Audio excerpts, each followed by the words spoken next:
Assalamualaikum warahmatullahi wabarakatuh.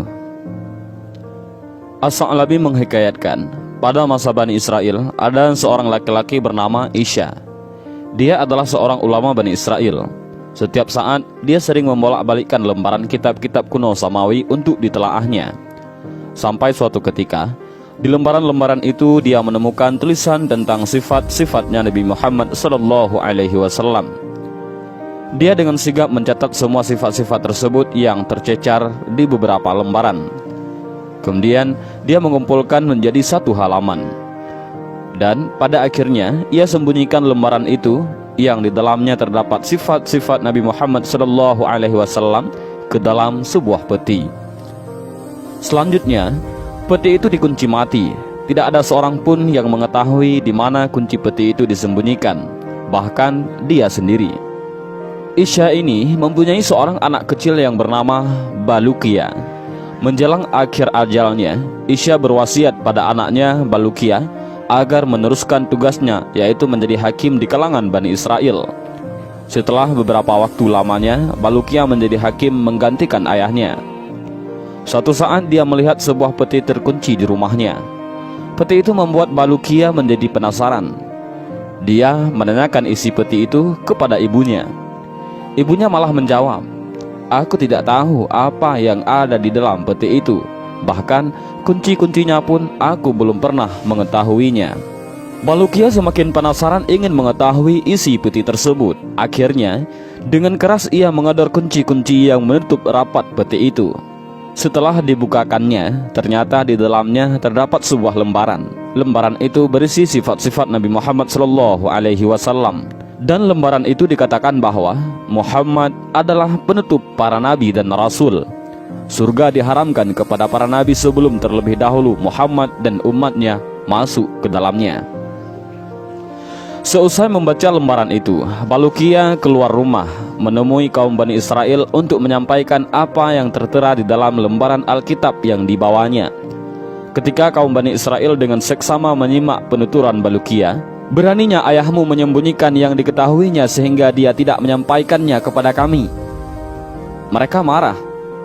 "Jika bukan karena kamu sebagai anaknya, kami akan membakar kuburannya, sebab dia telah menyembunyikan berita tentang akan datangnya panutan para rasul Muhammad SAW." Demikian mereka katakan. Kemudian Balukia pamitan kepada ibunya untuk melakukan sesuatu perjalanan panjang. "Ibu, aku menemukan berita tentang akan diutusnya Nabi di akhir zaman. Sekarang aku mau pergi dan tidak akan kembali sampai menemukan kabar tentang keberadaan Nabi tersebut." Ibunya mendoakan, "Semoga Allah menjadikan angan-anganmu tercapai." Setelah berpamitan dan berkemas, Balukia pergi meninggalkan Mesir dalam rangka mencari kabar tentang Muhammad SAW. Dia mengelilingi bumi dari ujung timur sampai ujung barat, sehingga sampai di Laut Tujuh. Di sana, ia melihat beberapa keanehan yang tidak pernah dilihat oleh orang lain. Di antaranya, dia melihat satu pulau yang penghuninya adalah ikan hut, yaitu sejenis paus. Ikan-ikan itu berkata, "La ilaha illallah Muhammadur Rasulullah." Tiada Tuhan selain Allah, Muhammad itu utusan Allah. Melihat hal itu, Balukia menyapa mereka, "Assalamualaikum." Tetapi mereka tidak menjawabnya. "Kami belum pernah mendengar sama sekali perkataan itu," kata ikan-ikan hut itu. Balukia menjelaskan, ungkapan tersebut adalah sunnah Nabi Adam. Ikan-ikan hut itu bertanya, "Dari mana asal kamu?" "Aku berasal dari kaum Bani Israel," jawab Balukia. Akan tetapi, meskipun mereka banyak bertanya, tetap saja mereka tidak mengenal Balukia. "Kami tidak tahu menahu Adam, tidak juga Bani Israel." Mendengar pengakuan mereka, Balukia menjadi penasaran. "Kenapa kalian mengenal Muhammad?" Mereka menjawab, "Sejak awal mula Allah menciptakan kami seperti ini, yaitu mengucapkan kalimat syahadah yang seperti tadi. Sebenarnya kami berasal dari ikan neraka jahanam." "Bagaimana keadaan neraka jahanam?" tanya Balukia kepada ikan-ikan hut itu. Akhirnya mereka menjelaskan tentang keadaan jahanam yang terkenal mengerikan. Ia adalah lembah hitam yang berbau busuk. Setiap tahunnya ia bernafas hanya 2 kali. Nafas pertama ketika musim panas, maka nafasnya pun mengeluarkan hawa yang sangat panas. Dan nafas kedua ketika musim dingin, maka nafasnya menyemburkan hawa yang sangat dingin. Ikan Hud menjelaskan lebih detail. Selanjutnya, Balukia melongokkan pandangannya ke arah pulau lainnya. Di sana, ia melihat ikan Hud yang ukuran lebih besar dari yang pertama. Ikan tersebut bagaikan pelepah kurma. Di antara ikan-ikan Hud itu terdapat seekor ikan Hud yang berwarna kuning. Jika ia berjalan, maka ikan-ikan Hud di sekitarnya ikut berjalan. Ketika ikan-ikan Hud merasa diperhatikan oleh Balukia, mereka bertanya, "Siapakah kamu?" Balukia menjawab, "Aku adalah Balukia dari Bani Israel." Perkataan Balukia itu asing di telinga mereka. Kami belum pernah mendengar perkataan itu sebelumnya. Sebenarnya aku ditugaskan untuk menguasai semua ikan Hud yang ada di dunia. Jika tidak ada aku, maka ikan-ikan Hud akan mengejar kaum Bani Israel dan memangsanya dalam 1 hari. Kemudian Balukia melanjutkan perjalanannya sampai ke laut ke-7. Di sana ia menjumpai beberapa keanehan yang panjang sekali untuk dapat disebutkan di sini. Di antara keanehan-keanehan tersebut, Balukia melihat sebuah pulau yang di dalamnya terdapat sebuah pohon kurma dari emas. Jika pohon itu terkena sinar matahari pagi, maka akan kelihatan mencorong bagaikan kilat. Ketajaman sinarnya tidak dapat ditembus dengan pandangan mata. Selain pohon kurma, di pulau tersebut terdapat juga pohon yang besar. Ketika Balukia mencoba untuk mengambil salah satu dari pohon-pohon tersebut, maka ada suara yang menyerunya, "Awas, jangan kau ganggu aku, wahai orang yang salah." Maka Balukia mengurungkan niatnya tadi. Dia akhirnya duduk beristirahat. Di tengah kesantaiannya, tiba-tiba dia dikejutkan dengan segerombongan orang yang turun dari langit. Masing-masing dari mereka turun dengan menghunuskan sebilah pedang. Begitu melihat Balukia, mereka bertanya, "Bagaimana kamu bisa tiba di tempat ini?" Balukia pun menjelaskan tentang dirinya. "Aku berasal dari Bani Israel. Namaku adalah Balukia. Sekarang aku ingin tahu siapakah kalian sebenarnya." "Kami adalah kaum jin yang beriman. Allah mengirimkan kami dari langit untuk membunuh golongan jin kafir di muka bumi." Akhirnya Balukia pun meninggalkan mereka. Di tengah perjalanan, Balukia kembali dikagetkan dengan adanya seorang malaikat yang posturnya amat sangat besar. Malaikat itu berdiri tegak dengan tangan kanannya di ujung timur dan tangan kirinya di ujung barat. Dia senantiasa berucap, "La ilaha illallah Muhammadur Rasulullah." Tiada Tuhan selain Allah, Muhammad itu adalah utusan Allah. Setelah Balukia mengucapkan salam, dia ditanya dahulu oleh raja itu, "Siapakah Anda?" Balukia menjawab, "Aku adalah Balukia, berasal dari Bani Israel. Aku melancong guna mencari nabi akhir zaman." "Sekarang, siapakah Anda?" tanya Balukia yang ingin tahu. "Aku adalah malaikat yang diberi tugas untuk mengatur gelapnya malam dan terangnya siang." Demikian malaikat itu menjelaskan. Balukia kembali bertanya, "Apa maksudnya kedua garis yang ada di keningmu?" Di kening malaikat itu ada 2 garis bertuliskan panjang dan pendeknya siang dan malam. Malam tidak akan melebihi batasannya yang sudah ditetapkan. Selanjutnya Balukia meneruskan perjalanannya. Tiba-tiba ia bertemu dengan seorang malaikat yang badannya sangat amat besar. Malaikat itu senantiasa mengucapkan, "La ilaha illallah Muhammadur Rasulullah." Setelah saling sapa dengan ungkapan salam, Balukia menanyakan siapa sosok yang amat besar itu sebenarnya. "Aku adalah malaikat yang ditugaskan untuk mengatur angin dan laut. Aku tidak sekali-kali menghembuskan angin kecuali jika ada instruksi dari Allah.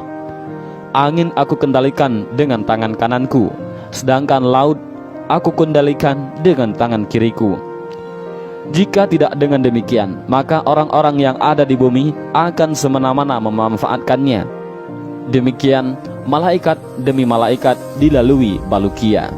Perjalanan Balukia kembali diteruskan sampai akhirnya tiba di Gunung Kaf. Gunung tersebut terdiri dari umpukan batu yakut berwarna hijau.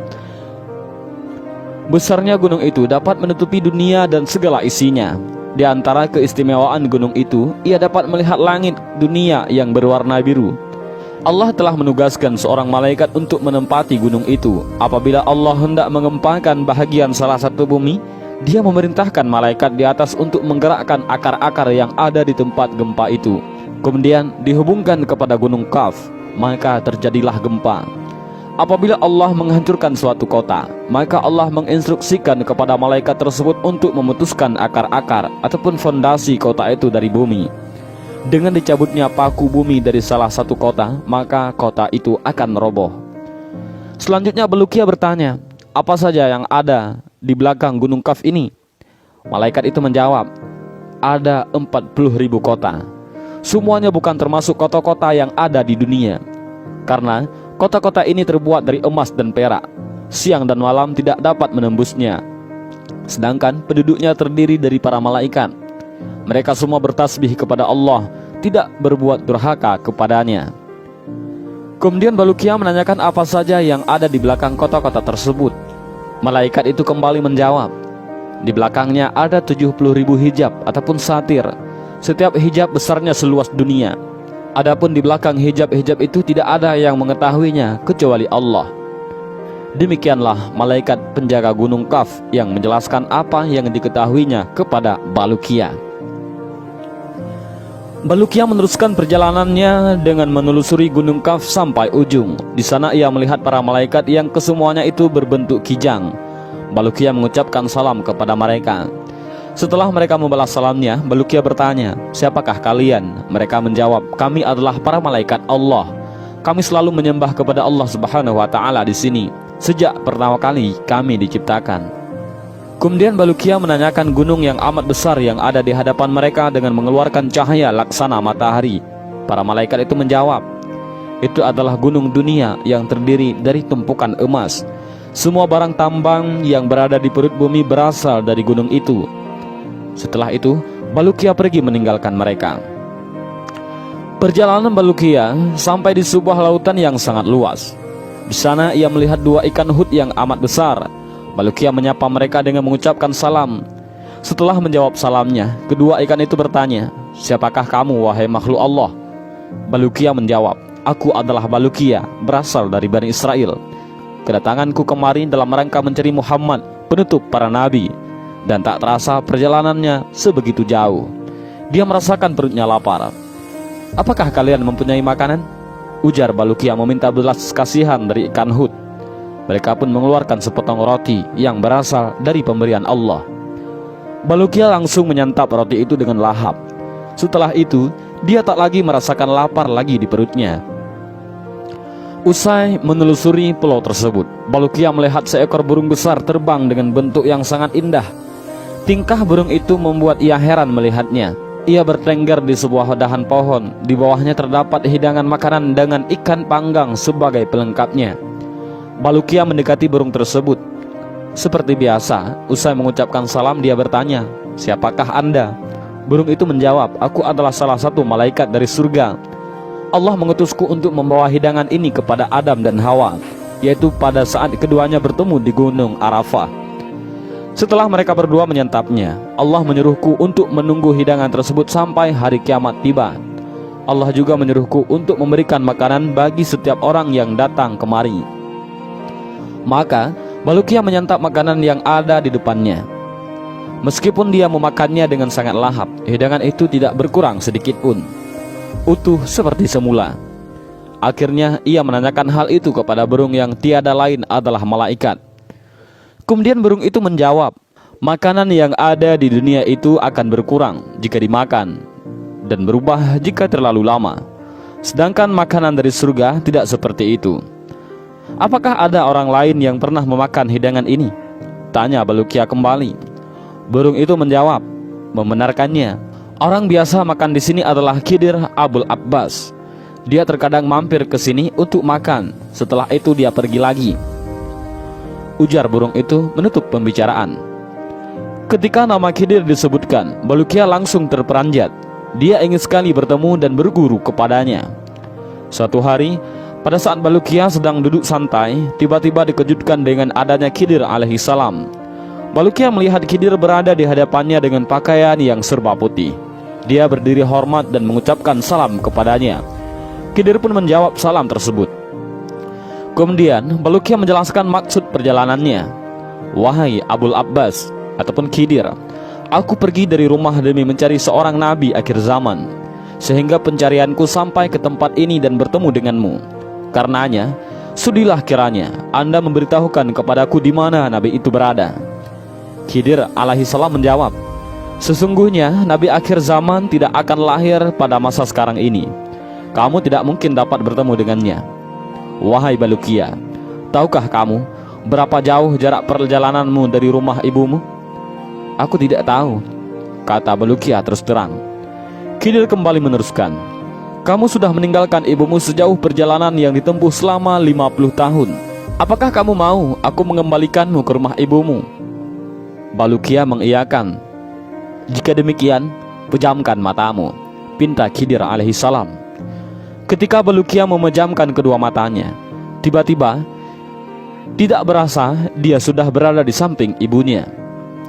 Begitu Balukia membuka kedua matanya, dia melihat ibunya sudah berada di sampingnya. Dia bertanya kepadanya, "Bu, apakah engkau melihat siapakah orangnya yang telah membawaku kemari?" Ibunya menjawab, "Aku melihat seekor burung putih membawamu dan meletakkanmu di sampingku." Setelah itu ia segera terbang kembali.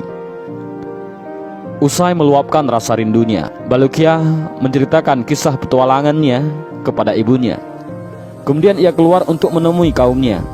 Mereka pun menanyakan ketidakhadiran Balukia di tengah mereka beberapa waktu lamanya. Akhirnya Balukia menceritakan semua peristiwa-peristiwa aneh yang dilihatnya selama dalam petualangan mencari nabi akhir zaman. Mendengar isi kisah tersebut, kaum Bani Israel menulis semuanya, tidak ada yang lewat.